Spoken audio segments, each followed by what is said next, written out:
ప్రకృతి వ్యవసాయ ఉత్పత్తులతో ప్రజలకు ఆరోగ్యం.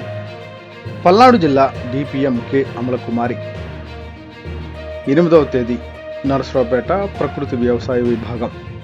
ప్రకృతి వ్యవసాయ పద్ధతుల్లో పండించిన ఉత్పత్తులు రుచికరంగా ఆరోగ్యకరంగా ఉండి మానవ జీవనానికి మనుగడగా నిలుస్తాయని పల్నాడు జిల్లా డిపిఎం కె అమలకుమారి తెలిపారు.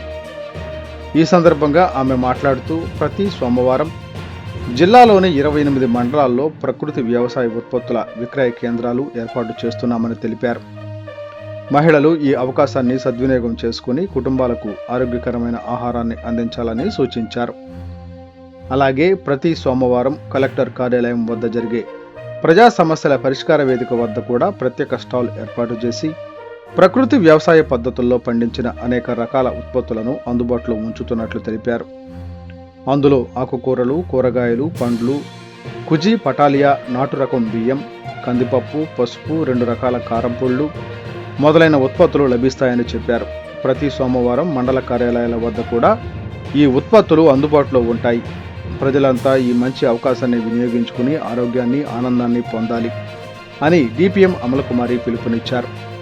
అలాగే ప్రకృతి వ్యవసాయ రైతులు స్వయంగా ముందుకు వచ్చి ఆరోగ్యకరమైన ఉత్పత్తులు ప్రజలకు అందిస్తూ స్టాళ్లు ఏర్పాటు చేస్తున్నారని, వారిని ప్రోత్సహించేందుకు అందరూ ప్రకృతి వ్యవసాయ ఉత్పత్తులను కొనుగోలు చేయాలని సూచించారు. ఎన్ఎఫ్ఏ మేరీ మార్కెటింగ్ మాస్టర్ ట్రైనర్ సుబ్బారెడ్డి, ప్రకృతి వ్యవసాయ సిబ్బంది శివయ్య, సాంబయ్య, అమరారెడ్డి తదితరులు ఈ కార్యక్రమంలో పాల్గొన్నారు.